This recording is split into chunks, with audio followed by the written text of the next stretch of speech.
প্রাণ প্রিয়র মা, এই কথাটা যখন একটা মা বলে আসলে অনেক কষ্ট। এই কষ্টটা হয়তো সেই মাটাই শুধু উপলব্ধি করতে পারবে, আপনারা কেউ পারবেন না।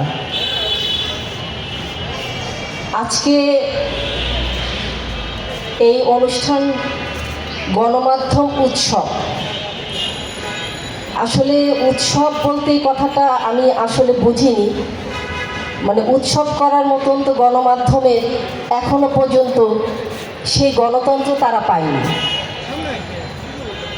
প্রিয় চলে যাবার পর আমার নাহিদের সঙ্গে দেখা হয়েছিল, ঢাকা প্রেস ক্লাবে কথা বলার সুযোগ হয়েছিল। মাহফুজ, আজকে রেজওয়ানা আপা এসছেন। আমি কিন্তু সবাইকে প্রত্যেকটা জায়গায় আমি আমার সাংবাদিক, আজকে যারা সাংবাদিক আমরা যাদেরকে বলি জাতির বিবেক, তাদের জন্য, তাদের পরিবারের হয়ে আমি প্রত্যেকটা জায়গায় আমি বলেছি, যারা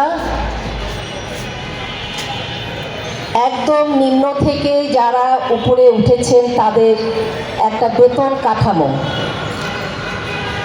তারা যখন নির্বাচনে বিভিন্ন জায়গায় কাজ করতে যাবে তাদের নিরাপত্তা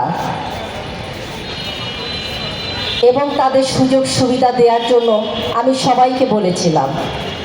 আমার মনে হয় আজকে যদি সাংবাদিকদের জীবনমান পরিবর্তন করা না যায়, তারা সঠিক সংবাদ দিতেও পারবে না, যারা মিডিয়া হাউস চালাচ্ছে তাদের বিরুদ্ধে রুখেও দাঁড়াতে পারবে না।